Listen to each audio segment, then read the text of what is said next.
말씀은 창세기 17장 15절로 22절까지의 말씀입니다. 다 자리에 일어나겠습니다. 창세기 17장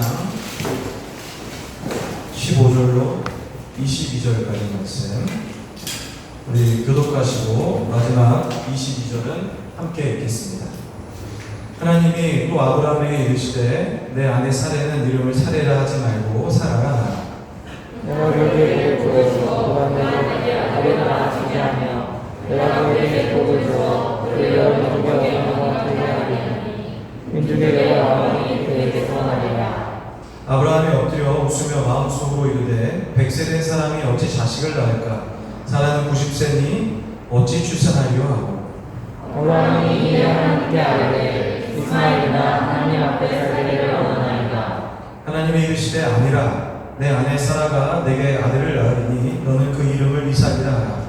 내가 그와 내 언약을 세우리니 그의 후손에게 영원한 언약이 되리라. 이스마엘에 대하여는 내가 그를 전하니 내가 그에게 복을 주어 그를 매우 크게 생육하고 번성하게 할지라.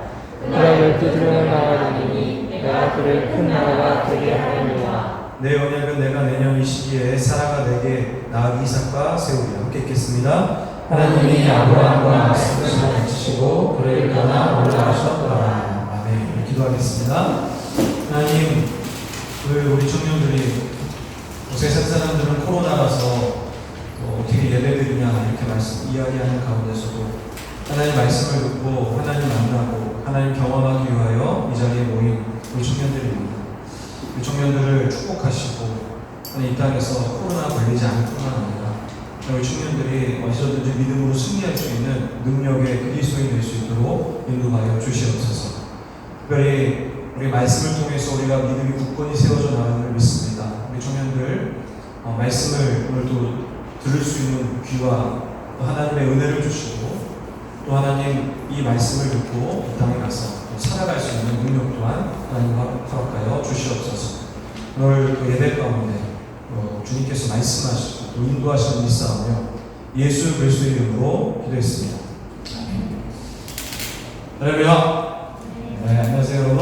네, 반갑습니다. 옆 사람이랑 그래도 자주 요즘에 모임도 못한 인사하겠습니다. 손 한번 흔들어서 안녕하세요 인사하겠습니다. 반갑습니다. 네, 인사하겠습니다. 네, 반갑습니다. 네, 반갑습니다. 저는 오늘 창세기 10장 말씀을 중심으로 하나님이 주도하시는 삶이라는 말씀의 제목을 가지고 말씀을 전하도록 하겠습니다. 하나님이 주도하신 삶이라는 말씀의 제목입니다. 그러면 우리가 스스로 이제 그리스도인이다, 나는 그리스도인이다라고 이야기하는 사람들이 있어요. 근데 이 사람들은 제가 생각했을 때는 크게 두 가지 부류의 사람으로 저는 나눠질 수 있다고 생각을 합니다. 그러니까 첫 번째로는 내가 내 삶을 주도하며 살아가는 사람이죠. 내가 내 삶의 핸들을 붙잡고 그리고 그것을 운전하며 살아가는 사람이에요.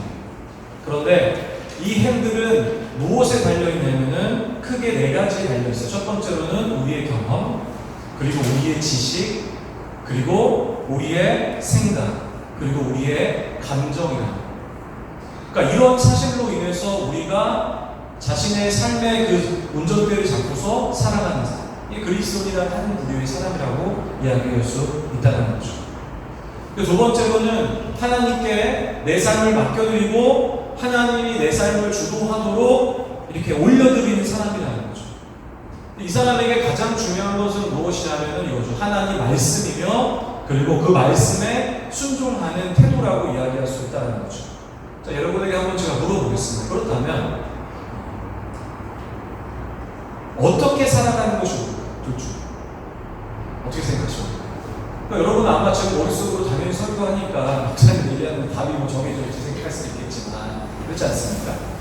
우리는 이미 답을 알고 있죠. 무엇입니까? 하나님이 우리의 삶을 인도하시고 주도하는 삶이라는 거죠.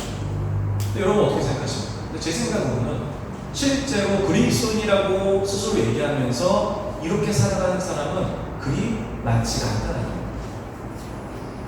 대부분 스스로를 나는 그리스도인입니다, 나는 교회를 다닙니다, 열심히 봉사합니다라고 이야기하지만 실제로는 그는 내 주장들, 내 생각과 감정과 지식으로 삶을 살아가는 사람들이 그리스도인들의 대부분이라고 이야기할 수가 있다는 거죠. 그럼 왜 그렇게 생각하세요? 왜 그럴 것 같아요? 라고 생각하십니까? 물론 여러 가지일 수 있지만 저는 이거라고 생각해요. 가장 큰 이유 중에 하나가 뭐냐면 우리가 너무 똑똑한 거예요. 목회자 관점에서 제가 사람들을 많이 만나보다 보니까 깨닫는 게 뭐냐면, 제가 이제 뭐 교육부서 목사도 하고 이제 신나도 하지 않습니까? 선생님들도 뭐 청년들도 많이 만났었지만 대부분의 사람들은 거의 20대 후반에서 30대쯤 되면은 자신들의 그 독특한 철학과 생각이 딱 결정해요. 그래서 사람들의 얘기를 듣지 않는 시기가 언제냐면 그때 부모랑 다툼도 많고, 그리고 사람들 간에도 다툼이 조금씩 생길 수 있어요. 그때가 바로 자신의 생각이 아주 확고한 시기. 그 이후부터는 계속 그렇게 되죠. 그와 함께 무의식적으로 우리 스스로 생각이 드는 게 뭐냐면은 그 생각이 옳다라고 여기는 거예요. 그게 바뀌지 않아요. 그게 맞다라고 생각해요. 그리고 실제로 그 생각을 가지고 계속 살아가는 거죠. 그러니까 실제로 여러분, 그리스도인이라고 말하지만, 그리고 그리스도인처럼 살아가려고 하지만 우리는 어떻게 살아가냐면 결국에 내가 생각하는 것과 내가 경험하는 것과 내 감정과 나의 생각으로 우리 삶을 계속 하루하루를 살아간다는 거죠. 여러분 꼭 기억하셔야 되겠습니다. 무엇이냐면 믿음의 길에서 가장 조심해야 할 것 중에 하나가 무엇이냐면 하나님을 주도하지 않는 거예요. 여러분 꼭 기억하셔야 돼요. 하나님을 주도하는 삶을 살아가는 것은 믿음의 길에서 그 삶을 이탈시킬 수 있는 아주 중요한 요인이라는 거죠. 어떤 사람들은 이렇게 해요. 내가 주인이 돼서 하나님을 이용해요. 그리고 하나님을 그냥 끌어들이는 거예요. 내가 축복을 받고 싶고 내가 인생에 성공하고 싶으니까 하나님이라는 이름을 가지고 축복의 조건을 내세우는 거예요. 그리고 하나님, 나를 축복하여 주시옵소서. 내 삶을 내 하나님의 중심대로 살아가는 것이 아니라 내가 생각한 중심대로 그 삶을 끌어가려고 한다는 거죠. 하나님이 아마도 허락도 안 하시겠지만 굉장히 위험한 우리 신앙입니다. 그럼 제가 학생 시절 때 기도원에 가면은 이 목사님들이, 강사 목사님들이 이런 얘기를 많이 하셨어요. 뭐라고 얘기했어요? 이렇게 여호와의 보좌를 흔드는 기도를 해야 합니다. 소리 지르시면서 하나님의 보좌를 흔드십시오. 딱 소리 지르시고. 물론 여러분 목사님들은 어떤 의미로 이것을 이야기했냐면 이런 의미겠죠. 우리가 하나님 앞에 간절한 기도를 드려서 우리의 생각이 하나님 앞에 전달되고 그 일이 내 삶 가운데 이루어져 나가는 그런 뜻이지만, 여러분 사실은 이 기도의 내용만 본다고 하면 좀 위험할 수 있어요. 왜 그렇습니까? 우리가 주도하는 삶이기 때문에. 그러나 실제로는 우리가 주도하는 삶은 큰 어려움과 힘듦을 우리가 맞이할 수 있다는 것을 본문을 통해서 아시게 됩니다. 우리가 왜 하나님을 의지해야 하냐, 왜 하나님이 주도하는 삶을 살아야 되냐, 그 이유는 모르겠습니다. 하나님이 아주 크신 분이기 때문에 그렇습니다. 우리 사랑하는 청년 여러분, 우리가 꼭 기억하고 알아야 될 것은 뭐냐면은 그리스도인들은 바로 우리의 삶을 우리가 주도하는 살아가는 사람들이 아니라 하나님이 주도하시는 삶을 살아가는 사람, 그것이 바로 그리스도입니다. 예수님의 삶을 따라 살고 예수의 가르침대로 따라가는 삶이 바로 그리스도인이라는 거죠. 중요한 게 있습니다. 무엇이냐면 하나님께서, 하나님이 주도한 사람은 하나님의 그 인생을 책임지세요. 그러나 자신이 주도하고 자신의 생각대로 살아가는 사람들은 결국에는 그 삶의 결과는 자신이 책임을 지어야 할 수 있다는 겁니다. 사랑하는 청년 여러분 모두가 오늘 말씀을 통해서 하나님이 주도하는 인생을 살아가시는 이 결단이 오늘 예배 가운데 일어나시기를 주님의 이름으로 축원합니다. 여러분, 그렇다면 우리가 하나님이 이끄시는 인생, 하나님이 주도하시는 인생을 살아야 할 근본은 무엇이겠습니까? 이겁니다. 하나님은 우리 인생을 끌어가신다. 실력이 있다. 하나님은 우리의 왕이 되십니다. 그러니까 우리의 왕이실 뿐만 아니라 이 땅의 주인이시고 이 땅을 창조하셨을 뿐만 아니라 전지전능하신 분이라는 거죠. 엄청난 분이라는 거예요. 사람은 어떻게 해요? 잘난 척 잘하지 않습니까? 은근히 잘난 척. 30대가 되면은 잘난 척을 대놓고 안 해요. 학생 때는 어릴 때는 대놓고 잘난 척 하지만 은근히 잘난 척. 내가 아는 것을 얘기하죠. 그러면서 잘난 척 할 수 있어요, 사람이. 물론 이해할 수 있습니다. 그런데 우리가 사람 앞에서 잘난 척 할 수 있지만 하나님 앞에서 잘난 척 할 수 있을까요? 없어요. 왜냐하면 하나님은 우리는 사실 아주 작은 존재고 하나님은 너무나 크신 존재이기 때문에 우리가 함부로 하나님 앞에 내가 아는 것을 이야기할 수가 없다라는 거죠. 그만큼 하나님은 크신 분이라는 거죠. 욥의 이야기를 아시죠? 욥은 평생 자신이 하나님을 열심히 경외하고 섬겨왔습니다. 그리고 성경에서 그렇게 평가해요. 욥은 어떤 사람이냐면 하나님을 경외하는 사람이었다라고 해요. 그렇게 아주 훌륭한 사람이었어요. 그런데 그의 삶에 무슨 일이 일어나냐면은 보통 사람들이 겪는 수준의 고난이 아니라 보통 사람들도 겪을 수 없고 이길 수 없는 고난을 그의 삶 가운데 경험하게 되는 거죠. 그러면서 그의 태도가 무엇이냐면은 그런 하나의 고난과 고난이 계속 밀려오는 순간 하나님을 원망하기 시작합니다. 그리고 나서 친구들과의 대화 속을 통해서 무엇을 이야기하는 이렇게 얘기하는 거죠. 나는 옳고 하나님은 틀리다. 욥기 13장 18절에 보면 욥의 고백이 있어요. 이렇게 얘기하죠. 보라, 내가 내 사정을 진술하였거니와 내가 정의롭다 함을 얻을 줄 알고. 무슨 얘기입니까? 내가 옳다는 겁니다. 하나님은 틀렸다는 거. 하나님이 지금 내 삶에 이런 일을 만드신 것은 하나님은 틀리고 나는 옳다라고 얘기하는 거죠. 그러니까 여러분 이게 사실 우리의 모습이라고 생각이 되죠. 사실 우리가 그렇게 생각할 수밖에 없어요. 왜 그랬습니까? 욥의 입장에 봤을 때는 나보다 훨씬 더 타락된 삶을 살아가는 사람들도 이런 고통을 안 겪는데 나는 하나님을 지금까지 경외해요. 내 삶은 늘 섬김을 했고 늘 하나님 앞에 예배하는 삶을 살아갔지만 그들 삶 가운데 일어난 일들은 이런 결론이 일어난다는 거죠. 그러니까 당연히 불평하는 거죠. 그런데 여러분 놀라운 일이 벌어지는 것이 무엇입니까? 하나님이 드디어 욥을 만나는 거예요. 직접 하나님을 보았다. 하나님을 대면했어요. 그런데 그 대면하는 순간 그의 하나님의 이야기 듣자 그의 생각이 완전히 바뀌어요. 욥기 42장 3절에 함께 다시 한번 함께 읽겠습니다. 무지야말로 이치를 가린 자가 누구니까 나는 깨닫지도 못한 일을 말하고 스스로 알 수도 없고 헤아리기도 어려운 일을 말하고. 여러분 지금 여기 무지야말로 이치를 가린 자라는 걸 누구를 얘기하는 거예요? 이게 욥 스스로 얘기하는 거예요. 욥 스스로가 자기를 하나님과 대화하고 나서 뭐라고 얘기합니까? 나는 무지한 자다. 그러니까 사실 여러분이 가지고 있는 생각, 여러분들이 가지고 있는 경험, 여러분이 가지고 있는 지식과 감정은 사실은 하나님 앞에서는 큰 의미가 없는 거예요. 우리가 아무리 많은 것을 알고 있고 내가 합리적이고 내가 사람들 앞에 지혜 있고 똑똑한 척 할 수 있다고 할지라도 여러분 우리는 하나님 앞에 자랑할 수가 없다는 거죠. 욥을 보면서 우리가 분명하게 알 수 있다는 거죠. 저도 사실 때로는 이렇게 살다 보면 이 믿음의 길을 가다 보면 특히 목회자의 삶을 살고 또 하루하루에서 믿음의 길을 살아가다 보면은 늘 궁금한 게 뭐냐면은 이 하나님이 나를 이끄시는 그 계획과 생각이 이해가 안 될 때가 많아요, 사실. 여러분 이런 경험 해보셨습니까? 정말 하나님이 이해가 안 됩니다. 사실 이해 안 될 때가 너무 많아요. 그래서 저는 나중에 하나님 나라 가면 꼭 물어보고 싶은 것들이 너무 많아요. 만약 사람 중에 여러분에게도 하나님께서 이 땅에 여러분에게 사랑하라, 기다리라, 거룩하라 이런 말씀을 하실 때 여러분이 이해가 되지 않을 때가 있을 거예요. 분명히 어려울 수 있어요. 근데 저는 분명히 확신한 건 뭐냐면 욥과 같이 여러분이 어느 날 하나님 나라 가게 된다면 여러분의 삶의 모든 이야기를 이해할 날이 분명히 온다는 거예요. 그리고 이 땅에서 경험할 수도 있어요. 본문의 이야기를 해보겠습니다. 오늘 함께 읽으신 본문에 보시면 하나님께서 아브라함을 아브라함으로 바꾸시고 사레를 사라로 바꾸시고 이 이야기 여러분 기억하시죠? 소망이라는 글자가 들어갔다고 제가 설명을 드렸습니다. 그리고 하나님께서 이제 너희들을 열국의 아비와 어미로 삼아서 믿음의 조상으로 너희를 세우겠다라고 말씀하시는 거예요. 아주 이 본문에 보면은 무엇을 강조하고 하나님께서 이것을 강조했어요. 바로 사라의 몸을 통해서 내 후손이 나온다. 아들이 나온다.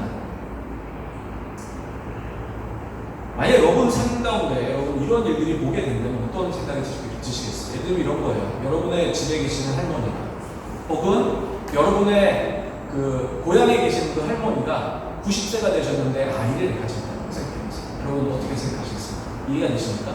이해가 안 되죠. 그러니까 이러한 입장으로 아브라함이 들었을 거 아니겠습니까? 사라도 사람이고 아브라함이 사람이고.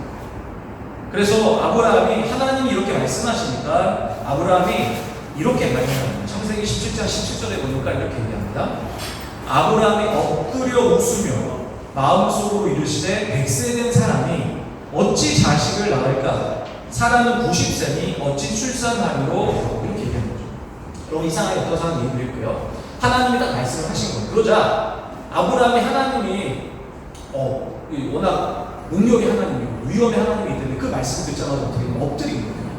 근데 엎드리고 나서 어떻게 했냐면 웃은 거예요. 아마 아브라함은 알았을 거예요. 아브라함은 몰랐을 거예요. 자기가 웃는 모습을 하나님이 못 봤을 거라 생각할 수 있어요. 그러니까 무지한 생각이죠.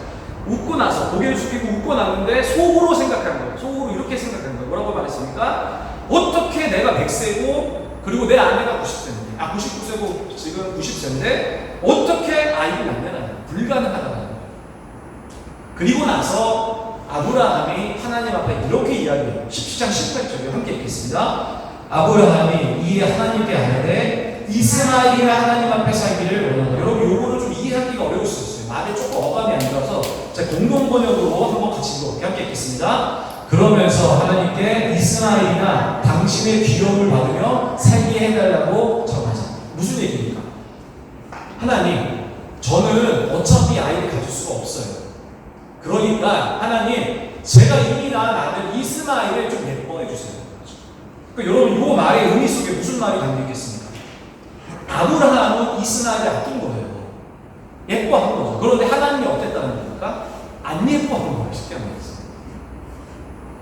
그러니까 하나님이 이스마엘이 자신이 사랑하는 것처럼 하나님이 사랑하지 않았다는 것을 그가 분명히 어떤 일들이 이 수많은 긴 역사 동안에 10년이 넘는 시간 동안 무슨 일이 분명히 있었던 거예요. 그런데 그때 아브라함이 느꼈던 감정이 뭐냐면은 하나님이 내 아들 이스마엘을 안 사랑해줬다는 거예요. 무슨 토로입니까? 감정의 토로죠. 감정의 토로로 그에게 지금 정확하게 이야기하고 있는 거예요. 그래서 결국 아브라함은 무엇입니까? 자신의 지식과 경험과 생각과 감정으로 하나님 말씀에 오브젝트하는 거예요. 반대를 하는 거예요. 쉽게 말해 보죠. 이스마엘이나 아껴달라고. 아껴주십시오.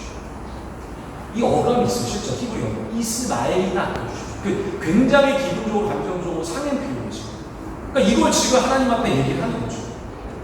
아브라함은 믿음의 조상이라고 한다면 하나님 말씀이 주도된 인생, 하나님이 주도한 인생을 살아가야 하지만 그는 하나님이 주도한 인생이 아니라 자기 생각과 감정과 지식으로 모든 일을 결정하려고 했다는 거죠. 여러분 이게 우리 모습이라는 거예요. 하나님 우리한테 이 땅에 살아가면서 이렇게 저렇게 살아가라고 말씀하실 때가 있죠. 혹시 여러분 그런 경험이 없으시다고 한다면 말씀을 잘 들어서 주세요. 근데 여러분 우리가 가지고 있는 이렇고 저렇게 살아가기 원하신다는 그 말씀을 드릴 때 우리는 어떻게 하냐면 이렇게 얘기하는 거예요. 하나님, 지금 지식과 경험, 자신이 가지고 있는 지식과 경험으로 봤을 때 지금의 시대에는 그렇게 살아가는 것은 안 된다는 거예요. 잘못된다는 거예요. 그리고 또한 우리 뭐라고 얘기해? 하나님 감정으로 얘기해. 하나님 저 이렇게 해주시지 않으신 거죠. 저희가 하나님 앞에 섭섭해요. 제가 지금까지 얼마나 힘든 게 사실 아시잖아요. 또 하나님 어떻게 저를 이렇게 하라고 하세요? 이렇게 얘기하는 거예요. 그러면서 하나님 저는 그렇게 할 수 없다는 거죠. 우리 똑같은 거, 우리 경험과 지식과 우리 생각과 우리 감정으로 하나님이 말씀하시는 그 이야기를 오브젝트하는 거예요. 반대하는 거예요. 그런데 하나님은 어떻게 하시는지 보셔요. 하나님이 우리의 생각과 감정으로 살아가려고 하는 우리의 모습 속에 하나님이 이렇게 오늘 말씀하시는 거예요. 여러분에게 이렇게 말씀하시는 거예요. 우리 19절입니다. 우리 다 같이 한번 읽어보겠습니다. 함께 읽겠습니다. 하나님이 이르시되 아니다. 여기까지입니다. 하나님 뭐라고 말씀하십니까? 아니다. 너가 주도한 인생 살아가는 거, 너의 생각과 감정과 지식으로 살아가는 삶 아니라는 거예요. 하나님이 주도한 삶으로 살아가라는 거죠. 하나님이 사실 이렇게 적극적으로 아니야 라고 말씀하신 경우는 많지 않은데 하나님이 아브라함에게 강하게 말씀하시는 거예요. 왜 그렇게 하겠어요? 이 아브라함은 그냥 존재가 아니라는 거예요. 아브라함은 하나님 앞에 믿음의 대표성 있는 사람이에요. 이 사람의 모습을 보면서 우리 그리스도인, 우리가 믿음의 길을 걸어가는 우리가 그 길을 따라가야 하기 때문에 하나님이 강하게 보여주시는 거예요. 그 누구에게 얘기하는 겁니까? 우리한테 이렇게 얘기하는 거예요. 아니다라는 거예요.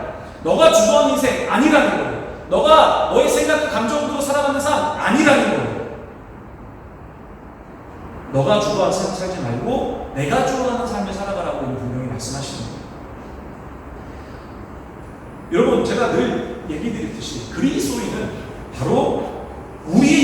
살아가거나 우리가 주도한 인생을 살아가는 삶을 살아가는 삶이 아니에요.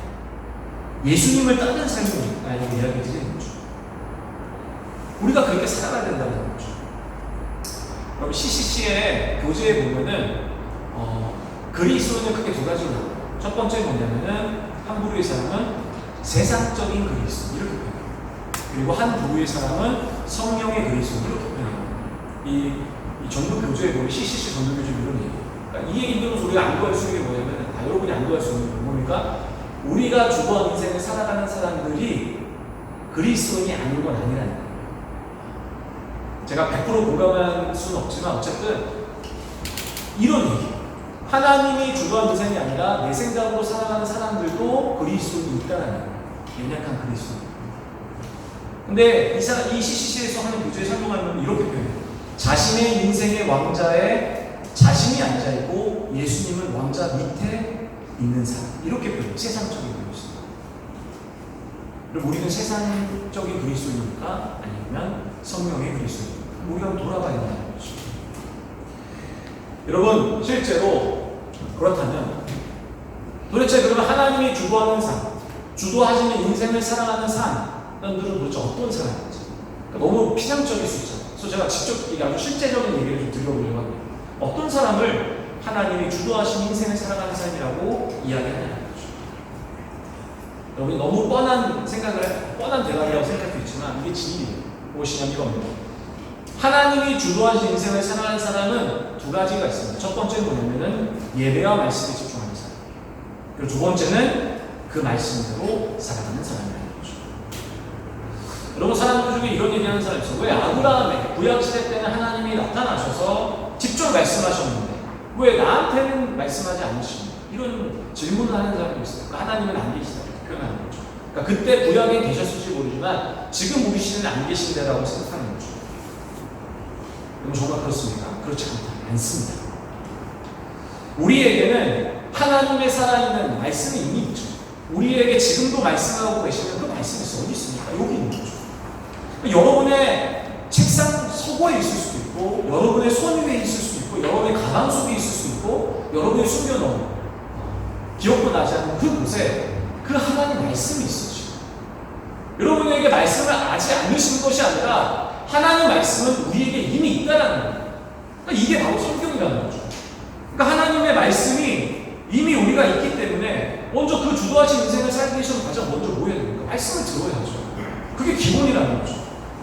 여러분 분명히 기억하셔야 될 게 뭡니까? 이 성경은 여러분에게 지금도 살아계셔서 말씀하고 계신다는 거죠. 히브리서 4장 12절에서 이렇게 얘기하지 않습니까? 하나님의 말씀은 살아있다. 활력이 있고 좌우의 날씨는 어떤 것보다 예리하여 혼과 영과 관절과 골수를 찔러 쪼개게 하며 마음의 생각과 뜻을 판단하는 이렇게 표현하죠. 그러니까 우리가 하나님이 주도하신 삶을 살기 위해서 먼저 하나님 뜻을 들어야 하기 때문에 먼저 하나님 말씀에 집중해야 돼요. 여러분 일단 늘 얘기해요. 여러분 하나님 말씀 일주일 동안 여러분이 살아가야 할 말씀 오늘 선포되는 말씀이에요. 시신나 목사인 제가 설교를 잘하고 못하고 좋은 사람 나쁜 사람 상관없이 저 사람이 입을 통해서 전해지는 그 하나님 말씀 여러분이 일주일 동안 살아가야 할 모습이라는 거예요. 그게 가장 중요해요. 그러니까 여러분 그 말씀을 먼저 생각해야 되는 거죠. 그러면서 우리는 생각하는 거야. 아, 내가 이게 지금 내가 가지고 내 생각과 감정과 경험으로 살아가는 것이 아니라 이 하나님 말씀을 내 안에 생겨야겠다. 그리고 내가 살아가야겠다.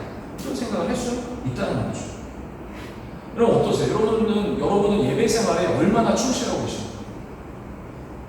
여러분 예배 시간에 들어와서 주로 선포되는 말씀에 대해서 얼마나 귀 기울이고 그 말씀대로 살아가려고 노력하세요? 그럼 그게 하나님이 주도하신 삶을, 하나님이 주도한 인생을 살아가는 사람들의 특징이라고 할 수 있다는 거예요. 여러분, 저는 여러분들이 강력하게 권면하고 싶어요. 사실 지금 시기가 코로나 기간이기 때문에 여러분에게 참 권면하는 게 어려운 거죠. 예배를 참석해라. 사실 여러분 이게 진리예요. 여러분이 집에서 성경 말씀 읽고 묵상을 할 수 있다면 또 너무 좋아요. 더불어서 우리가 그 말씀을 잘 이해하고 어려울 때가 있기 때문에 수요일, 금요일, 새벽 예배 주어진 모든 예배 또 시신날 예배에 참여하는 것도 너무너무 중요하다는 거예요. 여러분 예배 생활과 또 그리고 예배 생활을 통해서 전해지는 그 말씀대로 살아가는 그 삶이 여러분 가운데 있으시기를 꼭 기도합니다. 그럼 마지막으로 하나님이 주도한 인생을 살아가야 할 우리 이유에 대해서 제가 세 가지만 간단히 전하고 말씀을 좀 마치도록 하겠습니다. 첫 번째로 왜 하나님이 주도한 인생을 살아가야 하느냐, 이유가 무엇이냐, 이런 거예요. 이 사람이 주도하는 인생이라는 것은 사람이 주도하는 것 같지만 실제로는 누가 끌고 가는 것이냐면 세상과 사단이 끌고 가는 것입니다. 로마서 12장 2절에 보면은 여러분 잘 아는 말씀이죠. 제가 한번 읽어드릴게요. 너희는 이 세대를 본받지 말고 오직 마음을 새롭게 함으로 변화를 받아 하나님의 선하시고 기뻐하시고 온전하신 뜻이 무엇인지 분별하도록 하라. 여러분 이 말씀을 보면 우리가 이 땅에서 무엇으로 살아가는지를 알 수 있어요. 예수님 말씀이 아닐 경우 무엇입니까? 이 세대를 본받는다. 그러니까 사람은 그렇게 완전한 존재가 아니에요. 무의 존재예요. 사람은 우리가 특별한 것을 가지고 태어난 존재가 아니에요. 무의 존재인데 무의 존재는 결국에 무엇을 얘기합니까? 유가 필요하잖아요. 그러니까 무언가 영향을 받을 수밖에 없다는 거예요. 그 얘기는 하나님 말씀의 영향을 받든지 아니면 세상의 영향을 받든지 둘 중에 하나라는 거예요. 그러니까 우리는 하나님의 이 말씀을 따르지 않는 삶이라고 한다면 우리의 삶은 당연히 우리가 끌어가는 삶 같지만 실제로 누가 끌고 가는 삶입니까? 세상이고 사람이 끌고 가는 삶을 해요. 여러분 우리가 우리의 생각들을 얘기해요. 사람들한테 아주 강하게 얘기합니다. 그러고 나서 옳다고 얘기해요. 근데 정말 옳습니까? 근데 사실은 사람이 그렇게 크지 않아요.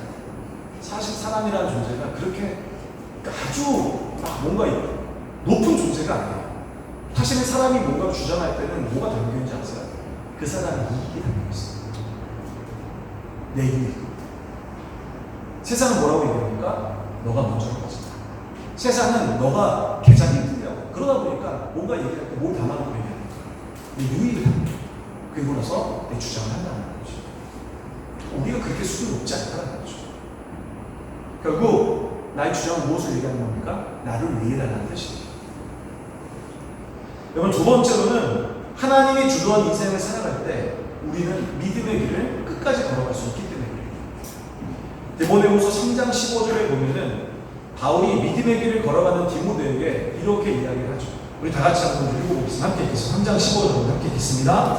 또 어려서부터 성경을 알았나니 성경은 능히 너로 하여금 그리스도 예수 안에 믿음으로 말미암아 구원에 이르는 지혜가 있게 하느니라. 하나님 말씀대로 살아가는 사람에게는 무엇이 있다고 말합니까? 구원에 이르는 지혜가 있다는 거예요. 다시 말하면 무엇을 얘기합니까? 믿음의 길의 궁극적인 목적지인 하나님 나라 가기 위해서는 무엇이 필요하냐면은 하나님 말씀에 대한 순종이 필요하다는 거예요. 그러기에 하나님이 주도하신 또 하나님의 말씀의 삶을 살아가야 한다는 거죠. 마지막 세 번째로 하나님의 주도하신 인생이 아니라 자신의 방식대로 살아가게 될 때는요, 하나님은 그 열매를 먹게 하신다는 거예요. 우리가 우리의 주도적인 삶을 살아가면 하나님은 그 열매를 그대로 먹게 하신다는 거예요. 근데 문제는 뭐냐면 그 열매가 맛있으면 좋은데 너무너무 맛이 없고 쓰다는 거예요. 야곱이라는 사람이 있습니다. 야곱에게 하나님이 좀 신기한 약속을 하세요. 복중에 하나님이 야곱한테 이런 약속을 하세요. 뭐라고 하냐면 이렇게 얘기하시는 거예요. 창세기 25장 23절에 보면 이렇게 얘기해요. 여호와께서 그에게, 여러분 지금 그 얘기 이런 게 애기예요. 갓난 아기한테 이렇게 얘기하시는 거예요. 두 국민이 내 태중에 있구나. 두 민족이 대 복중에서부터 나누이리라. 이 족속이 저 족속보다 강하겠고 큰 자가 어린 자를 섬기리라 하셨다. 복중에 있는 야곱에게 하나님이 이렇게 말씀하시는 거예요. 바로 에서가 너를 섬긴다. 이렇게 표현하는 거죠. 생각해보면 이런 거겠죠. 하나님이 아마 그의 아버지였던 이삭과 리브가, 어머니 리브가 이렇게 이런 말씀을 하셨을 거예요. 그래서 아마 이제 하나님, 이제 이삭과 리브가 나중에 이 야곱이 커가면서 아마 이야기하지 않았습니까? 이렇게 이야기했을 거예요. 그런데 하나님의 약속은 이미 야곱이 분명히 받은 상태인데 야곱이 그것을 못 기다려요. 어떤 일을 하냐면 자신의 방법을 가지고 하나님이 말씀하신 그 약속을 가지려고 해요. 무엇을 가지고 합니까? 장자의 명분을 가지려고 하는 거예요. 어느 날 형이 이제 너무 배가 고픈 일이 생기는 거죠. 그래서 그 배고픔을 이용해서 가장 야비하고 비겁한 방법을 사용하죠. 그 약점 배고픔을 이용해서 형 앞에 무엇을 합니까? 음식의 냄새를 막 풍기는 거죠. 쉬 하면서. 배고플 때 얼마나 냄새가 힘듭니까? 막 풍기면서. 그리고 나서 죽을 써서 가장 불리할 때 애서한테 얘기하는 거예요. 내가 팥죽 줄 테니까 장자 너는 나한테 팔아. 그리고 사람 그럴 수 있습니다. 사람 그럴 수 있어요. 배가 고프면 뭐든지 할 수 있어요. 사람 진짜 배고프면. 그렇지 않습니까? 공감 안 하세요? 저만 그렇습니까? 진짜 배고프면 그런 생각이 나고 뭐라도 줄 수 있을 것 같아요. 그렇지 않습니까?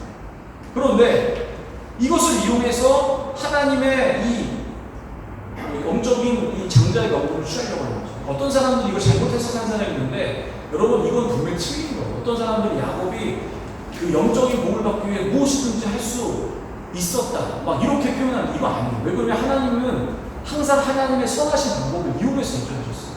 사기를 안 치세요. 하나님. 절대로 속이지 않아요. 남의 약함을 이용하지 않았어요. 그리고 결국 여러분 잘 아시다시피 결국 자신의 주도한 삶을 살아가는 야곱의 인생 어떻게 됩니까? 어린 나이에 자신이 사랑했던 어머니였던 리브가와 우별을 하고 그리고 아버지와 유별을 하는 거예요. 그리고 나서 무슨 일이 일어납니까? 결국 그 집을 떠나서 집 나가면 개고생인 것처럼 나가서 자신의 삼촌네 집, 그나마 삼촌네 집 갔는데 종처럼 14년간을 살잖아요. 왜 그렇습니까? 자신의 주도하는 삶, 물론 하나님이란 명분이 있었지만 자신이 주도한 삶을 살아가면서 자기 욕심을 위해서 살아가서 결국엔 하나님이 14년 동안 그 열매를 맺게 하신다는 거예요. 그러니까 여러분 그런 거예요. 내가 주도해서 내 욕심대로 살아가는 삶을 살아가면 어떻게 되는지 아십니까? 이렇게 살아갈 수밖에 없는 거예요. 내가 그 열매를 먹을 수밖에 없다는 거죠.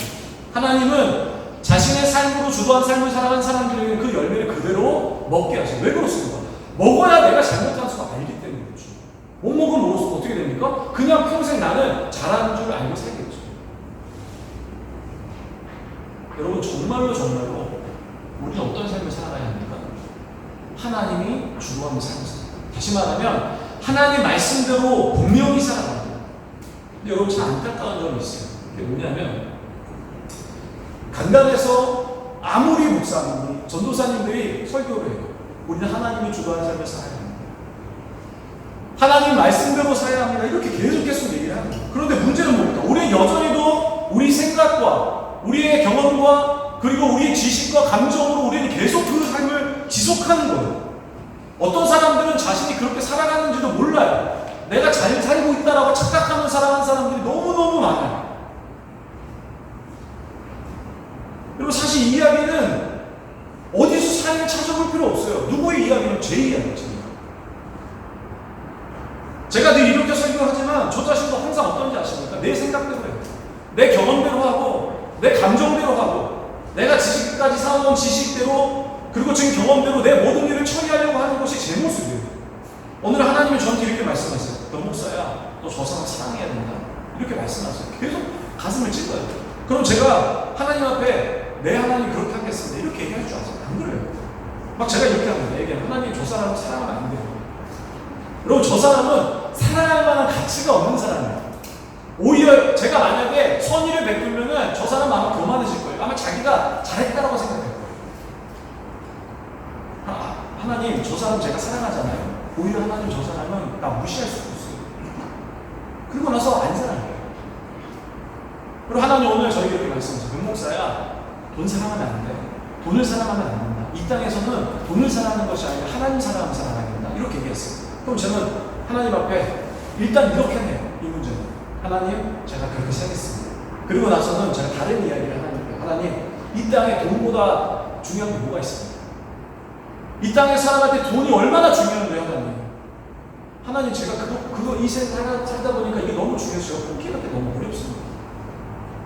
하나님 제가 어떻게 저 사람을 제가 돈으로 속입니까? 저 사람 저보다 더 잘 살아요. 하나님 저 아시잖아요. 저 아무것도 없어요. 통장에 돈 없습니다. 근데 제가 왜 가지고 있는 거 가지고 왜 저 사람 속이라고 하세요? 저 진짜 돈 없거든요. 저도 애들 키워야 되거든요. 이렇게 하나님 말해요. 이 사람이라는 게 그래요. 분명히 하나님이 주도한 삶 살아가는 건 분명히 아는데 저도 아는데 쉽지가 않죠. 우리는 여전히도 우리의 생각과 감정과 또 지식과 경험으로 그냥 살아가는 거죠.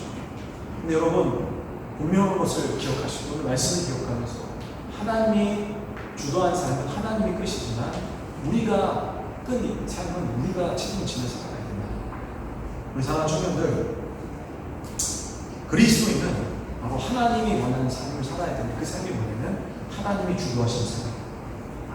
여러분, 우리의 삶을 한번 객관적으로 보세요. 내가 정말로 하나님의 말씀을 살아가는지, 아니면 나는 여전히도 내 생각으로 살아가는지, 내 감정으로 살아가는 건 아닌지, 내 지식과 경험으로 살아가는 건 아닌지, 내 머릿속에 쳐져있는 생각으로 살아가는 건 아닌지, 그리고 온전한 삶을 살아가시기를 주님의 이름으로 축원합니다.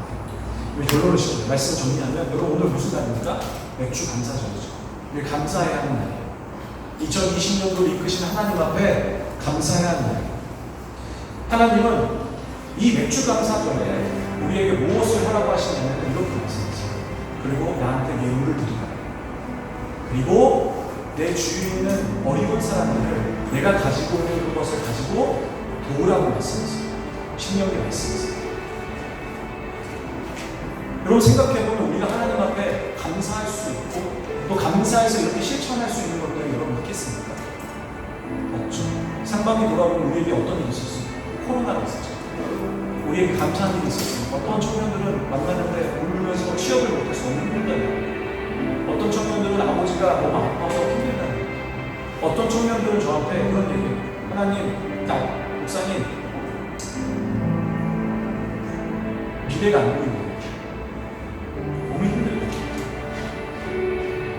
그럼 우리가 하나님 앞에 감사할 수 있겠습니까? 그럴 수 있죠. 하나님은 또 심지어는 감사할 수 없는 상황 속에서도 하나님의 예물을 주고 내 주위에 있는 사람들을 내가 도우라고 했어요. 여러분 맥주 감사절에 우리가 해야 할 일이에요. 여러분 꼭 기억하시기 바랍니다. 근데 하나님 그에도 불구하고 우리한테 그렇게 하라고 했어요. 감사할 수 없는 이유가 있지 않겠습니까? 고린도후서 4장 15절 함께 읽겠습니다. 이에 모든 것이 너희를 위하오니 많은 사람의 감사로 말미암아 은혜가 더하여 넘쳐서 하나님께 영광을 돌리게 하라. 하나님은 감사하는 자에게 무엇을 보시냐면 은혜를 보십니다. 은혜는 무엇을 의미하냐면 하나님의 사랑입니다. 여러분 삶 가운데 하나님의 은혜와 자비를 보시고 그게 우리 맥주 감사절에 여러분이 해야 할 삶이 되는 거죠. 우리 사랑하는 청년 여러분, 우리가 계속 이렇게 살았죠. 우리 생각과 경험과 지식과 감정대로 여러분 그렇게 살지 않고 하나님이 주도한 인생을 살아가시는 다시 한번 간절히 축원하며 부탁을 드립니다. 우리 한번 찬양하겠습니다. 아까 들었던 그 찬양을 우리 함께 모시고 결단하는 우리 기도 잠깐 하고 예배를 마치도록 하겠습니다. 우리 함께 찬양하겠습니다.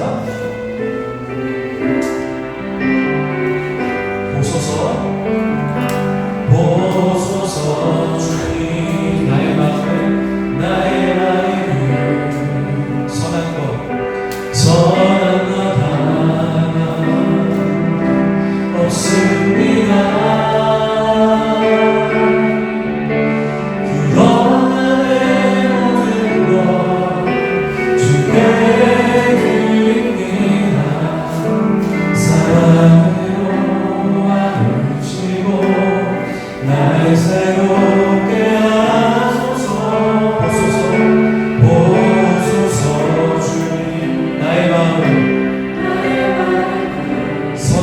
하나 없습니다.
살아가는 것이 분명히 어렵거든요. 그러나 하나님의 생각과 우리의 마음이 하나가 될 때 우리가 그렇게 살아갈 수 있습니다. 분명한 것은 우리가 그렇게 살아갈 수 없는 존재여서 주신 말씀이 아니라 살아갈 수 있기 때문에 주신 말씀입니다. 우리 사랑하는 청년 여러분, 함께 기도하겠습니다. 하나님, 우리 삶이 하나님이 주어한 인생을 살아가게 하여 주시옵소서. 우리의 생각과 내려놓게 하시고, 우리의 감정을 내려놓게 하시고, 우리의 지식과 경험을 내려놓게 하셔서 이제는 우리가 하나님 말씀에 초점하여 이 말씀대로 살아가는 인생이 우리의 삶이 되게 하여 주시옵소서. 우리 다같이 통성으로 우리 기도하며 주여 앞에 나가겠습니다. 기도하겠습니다. 하나님, 우리 삶이 하나님의 주도하는 인생이 삶이 되게 하여 주시옵소서. 말씀의 삶이 되길 원합니다. 하나님 아버지, 우리가 그리스도인을 위하고 세상적인 그리스도를 살아가게 하겠습니다. 하나님, 주의 간절히 원함으로 삼아 우리의 삶이 주도하게 그런 삶이 되길 원합니다. 하나님 아버지, 우리가 주도하는 인생 되지 않게 하시고 끝까지 책임지시고 함께 하시는 그 하나님의 삶이, 하나님의 그의 인도하심이 우리 삶이 될 수 있도록 하나님 우리를 붙잡아 주시고 인도하여 주시기를 원합니다. 우리 청년들 그렇게 말씀대로 살아가는 능력을 주옵소서. 하나님 아버지, 우리 청년들이 믿음으로 살아가게 하여 주시옵소서. 말씀이 이기는 인생, 하나님이 주도하는 인생, 하나님 오늘 이 삶의 내용들이 우리의 삶의 내용이 되길 원합니다. 하나님 아버지, 입으로 등으로 하나님 귀로 듣는 시간이 아니라 이제 우리가 결단하며 우리 삶 속에 이루어지는 일들이 우리 청년들의 하나님 삶과 시간 속에 이루어질 수 있도록 우리 청년들을 붙잡아 주시고 함께하여 주시옵소서. 하나님, 오늘 말씀처럼 우리의 삶이 이제는 우리가 주도하는 인생 되지 않게 하시고 이제는 하나님이 주도하셔서 그 삶이 하루하루 또 이끌어지는 뿐만 아니라 하나님의 책임지시며 함께 하시는 인생이 우리 사랑하는 청년들의 삶이 되게 하여 주시옵소서. 그렇게 될 줄 믿사오며 예수님의 이름으로 기도했습니다.